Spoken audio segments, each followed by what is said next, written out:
Tax कौन करेगा, कौन करेगा? हम करेंगे, हम करेंगे। यूएपीयू जिंदाबाद, जिंदाबाद, जिंदाबाद। यूएपीयू राइट पर, राइट पर, राइट पर। UAPU long live, long live, long live. अमर यूनिटी जिंदाबाद, जिंदाबाद, जिंदाबाद। और जोर जुल्म की टक्कर में, संघर्ष हमारा नारा है। और जोर जुल्म की टक्कर में। संघर्ष हमारा नारा है। 24 और 25 मार्च को देश भर के बैंकों में क्या है?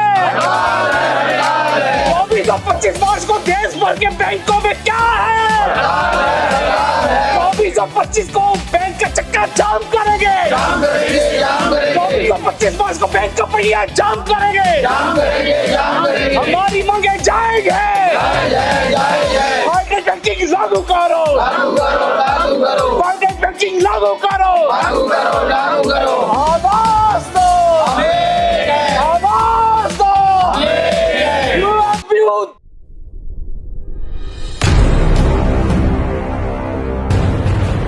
बैंकिंग सेक्टर एक ऐसा सेक्टर जो कहते हैं देश की अर्थव्यवस्था की रीढ़ है। जब बैंकों का राष्ट्रीयकरण हुआ तो यही सोच थी कि बैंकों को राष्ट्र की संपत्ति बना दी जाए या बैंकों को इस तरीके से चलाया जाए कि देश के हर नागरिक को उसका हक और अधिकार मिले।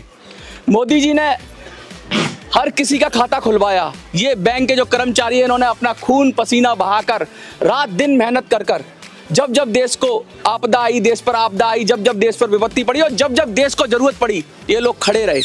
और आज ये जो काम कर रहे थे उसके एवज में इनको फल क्या मिला? आज सड़क पर खड़े होकर जंतर मंतर पर आवाज लगानी पड़ रही है। देखिए, शाम के 5 बजने को हैं, सारे लोग काम करके अपनी ड्यूटी को पूरी करके और तब आकर ये बोल रहे हैं कि हमें न्याय दो। ये लोगों को मजबूर कर दिया गया है कि हड़ताल पर चले जाएं, लेकिन हड़ताल पर जाने से पहले वाजिब प्रश्न तो उठता है कि आखिर इनको ये सब करना ही क्यों पड़ गया? कोरोना काल हो, चाहे देश के अंदर कोई विपत्ति हो, हर जगह बैंकिंग का सेक्टर कहते ना लाइफ लाइन रहा और खड़ा रहा। लेकिन आज ये खुद खड़े हैं और अपना हक और अधिकार मांग रहे हैं। हमारे साथ बड़े बैंकिंग सेक्टर की लीडरशिप है। हम आइए हम उनसे ही बात करते हैं। सर, आपका परिचय और जंतर मंतर पर बैंकिंग के लोग कहते हैं बड़े सज्जन लोग होते हैं, कभी धरना प्रदर्शन में भरोसा नहीं रखते या बहुत कम करते हैं। ऐसा क्या हुआ जो आपको आना पड़ गया? क्योंकि हमारी जो डिमांड्स हैं वो काफ़ी समय से पेंडिंग है और हमारी 12th बाइपार्टाइट में भी हमें IBA का ये एश्योरेंस था कि हमारी 5 डे बैंकिंग होगी और हमारे सारे सैटरडे छुट्टी होगी। और उन्होंने हमें ये आश्वासन दिया था कि आपका ये मैटर जो है गवर्नमेंट को रिकमेंड कर दिया गया है और इस पर जल्दी निर्णय लिया जाएगा। और उस पर अभी तक कोई निर्णय नहीं हुआ है, काफ़ी समय बीत गया। हमारे बैंक में एडिक्वेट रिक्रूटमेंट नहीं है, स्टाफ नहीं है और जो ये मतलब 5 डे भाड़े पर लोग लगाए जा रहे हैं। हाँ, आउटसोर्सिंग बहुत ज़्यादा करी जा रही है, जिसका हमें पूरा विरोध है कि हमारे बैंक में आउटसोर्सिंग से काम नहीं चल सकता। हमें परमानेंट एम्प्लॉय चाहिए। हमारी ग्रेच्युटी का मैटर है वो बहुत दिनों से पेंडिंग है, वो भी उस पर भी कोई सरकार ने निर्णय नहीं लिया है। इन्हीं सब मैटर्स को देखते हुए हमारे और UFBU के और भी मैटर्स हैं जो पुराने पेंडिंग हैं, उन सब को देखते ही अब UFBU ने मिलकर ये निर्णय लिया है कि हम अब स्ट्राइक पे जाएंगे और अपने इन मांगों को पूरा करवाने के लिए सड़कों पे आएंगे। कौन कौन सी बैंक इसमें सम्मिलित हैं? क्योंकि जब हम बात करते हैं United forum of bank union की तो देशव्यापी संगठन हो जाता है। तो कौन कौन सी बैंक मेजर तौर से कौन कौन से हैं? इसमें 9 यूनियंस इसमें पार्टिसिपेट कर रही हैं जो UFBU का अंग है और उनमें ऑफिसर्स, कर्मचारी सारे सम्मिलित हैं। NCB, AIBA, ABOC, NOBO, BEFI, ये सारे संगठन इसमें सम्मिलित हैं और सारे देश के नेशनलाइज्ड बैंक्स इसमें संगठित एक रूप में इकट्ठे हुए हैं अपनी मांगों को पूरा कराने के लिए। जो आप कुछ चीज़ों को अपोज भी कर रहे हैं, अभी आपने डिमांड बताई, आपने बहुत सारी चीज़ों की अपोज करने की बात की। जैसे आपने लिखा है कि micro management of PSBs, outsourcing permanent jobs in bank. तो आउटसोर्सिंग की तो बहुत बात होती है, हर सेक्टर के अंदर ऐसा देखा जा रहा है कि ठेके पर कम पैसे में लोग आ जाते हैं, उनकी दक्षता पर भी सवाल उठते हैं और क्या वो हम पूरे देशवासियों का पैसा बैंक में होता है, लेकिन अगर आप लोगों को आउटसोर्स कर देंगे तो क्या हम लोगों के जीवन पर खतरा नहीं है ये सवाल, या हमारे पैसे पर खतरा नहीं है ये सवाल उठता है नहीं उठता है? बिल्कुल उठता है और क्योंकि ये फाइनेंशियल इंस्टीट्यूशन है, इसमें रिकॉर्ड का मेंटेन रहना, सीक्रेसी का मेंटेन रहना बहुत ज़रूरी है, क्योंकि फाइनेंशियल चीज़ें हैं, आपके लॉकर्स भी हमारे पास रहते हैं, कैश भी रहता है, तो उसमें जो आउटसोर्सिंग की वजह से हमारा ट्रस्ट लेवल वो नहीं है और हमारे को बहुत दिक्कतें आती हैं। हमारे यहाँ बहुत फ्रॉड्स होते हैं, उनमें भी आउटसोर्सिंग बच्चों का इसमें हाथ होता है। हमारे यहाँ इंफॉर्मेशन लीकेज होती है, जिसकी वजह से बैंकिंग को काफ़ी नुकसान होता है। और आजकल आप देख रहे हैं कि साइबर फ्रॉड्स वगैरह बहुत बढ़ गए हैं, इसलिए हमें अपने लोग चाहिए जो हमारी सीक्रेसी को और इन चीज़ों को मेंटेन करें। सैकड़ों की संख्या में लोग हैं, सरकार को आप ज्ञापन भी देंगे, क्या लगता है कि 24 या 25 से पहले सरकार मान जाएगी या सरकार अपना कुछ आपको शुभ समाचार देगी, क्या लग रहा है? हमें पूरी उम्मीद है कि जिस तरह से हम अब इस मोर्चे पे खड़े हुए हैं और पूरे देश के बैंकिंग इंडस्ट्री एक साथ अब रोडों पे आ गई है, तो सरकार ज़रूर हमारी बात सुनेगी और कोई ना कोई पॉजिटिव रिजल्ट्स निकल के आएंगे जल्दी। कुछ कहना चाहेंगे जो लोग, जो आपके जो साथी हैं, हड़ताल के विषय में तो कहेंगे ही कहेंगे, आप कुछ और उनको मैसेज देना चाहते हैं जो बैंक एम्प्लॉई हैं और इधर अब बैंकों में काम करते हैं या पूरे देश से आपको लोग देख रहे हैं, उनको कुछ कहना चाहेंगे? हम यही मैसेज देना चाहेंगे कि हमने अभी तक सारे काम पीसफुल किए हैं, हम अपना काम भी करते रहे और अपने डिमांड्स को भी रखते रहे।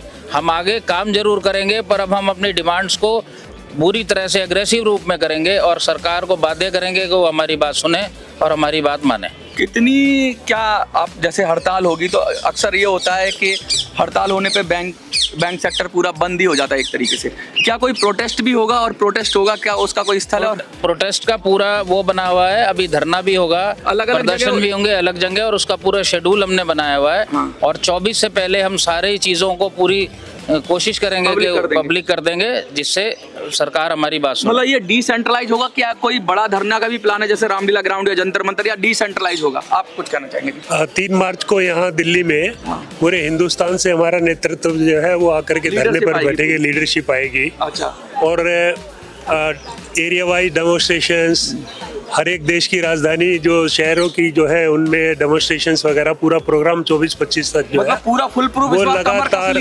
नहीं, कमर तो हमेशा ही कसते हैं हमें। हाँ। और इस बार कोई अलग से नहीं कस रहे हैं। हाँ। लेकिन पूरी कोशिश हमारी रहेगी कि जितना हम इसको मुस्तैदी के साथ जो है इम्प्लीमेंट कर पाए, उसको लागू करें। आज देश भर में हो रहा है। हाँ जी, कुछ कहना चाहेंगे? आज पूरे देश में डेमोन्स्ट्रेशन हो रहा है मेन सेंटर्स पे, और 21 तारीख को फिर दिल्ली में दोबारा डेमोन्स्ट्रेशन है अलग अलग पॉकेट्स में। इसी तरह से हमने पूरा एजेंडा बनाया हुआ है, पूरा इसके एक रूपरेखा बनाई हुई है, उस हिसाब से चलेंगे। देखिए, मार्च का महीना होगा, मौसम सुहाना ही बोल लेंगे, लेकिन सरकार के चेहरे पे सिकन पड़ना लाजमी है, क्योंकि जब बैंक एम्प्लॉई खड़े हो जाते हैं या हड़ताल पर चले जाते हैं तो सरकार की भी दम फूल जाती है, क्योंकि सरकार की भी बैकबोन तो बैंकिंग सेक्टर ही है। बैंकिंग सेक्टर ही सरकार को मजबूती देता है। आप कुछ कहना चाहेंगे सर? नहीं, खास नहीं कहना चाहता, लेकिन जहां हमारी इतनी मांगे हैं उसमें एक मुख्य मांग हमारी रिक्रूटमेंट की भी है। अच्छा। तो पिछले कई वर्षों के अंदर जिस तरीके से बैंकों के अंदर काम बढ़ रहा है, व्यवसाय जो है वो बढ़ रहा है, उसी अनुपात में एम्प्लॉइज कम हो रहे हैं बढ़ने की बजाय। मर्जर भी हो गया, बहुत सारी मर्जर भी कई बैंकों का किया गया। पिछले 2020 के अंदर जो है 10 बैंकों को मर्ज करके 4 बैंक बना दिए गए और 6 बैंक जो है वो खत्म कर दिए गए। ब्रांचेस बंद हो रही हैं और रिक्रूटमेंट जो बिजनेस बढ़ रहा है बैंकों के अंदर, उसके कंपैरेटिवली एम्प्लॉइज जो है वो रिक्रूट नहीं कर रहे हैं बैंक। एम्प्लॉइज जो है वो प्रमोशन होकर के जा रहे हैं, एम्प्लॉइज अनफॉर्चुनेटली डेथ उनकी हो रही है, संख्या दिन प्रतिदिन घटती जा रही है। पिछले कुछ वर्षों के अंदर 1,20,000 एम्प्लॉइज बैंकिंग उद्योग में कम हो चुके हैं और इसीलिए हमारी जहां और मांगे हैं, 5 डे जो वीक है हमारा, वो हमारे से एग्री किया इंडियन बैंक्स एसोसिएशन ने कि 5 दिन हम आपके काम के दिन रखेंगे, लेकिन भारत सरकार की तरफ से 2 वर्ष से अधिक जो है उस पर कोई निर्णय जो है वो नहीं लिया जा रहा है, जिससे जो है आज कंप्यूटराइजेशन है, सब कुछ टेक्नोलॉजी से होता है, आईटी जो है उस पर बैंकों के अंदर बहुत अधिक काम जो है उस पर होता है।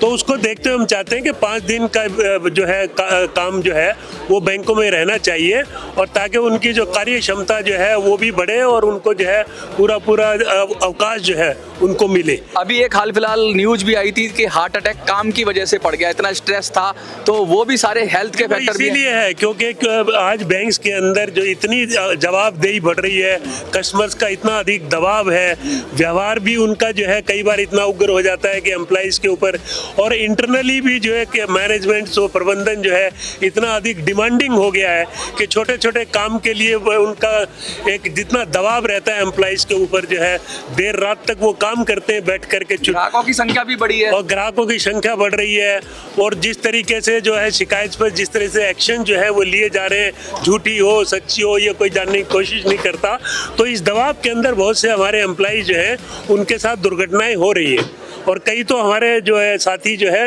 वो सुसाइड तक करने पर जो है मजबूर हो जाते हैं।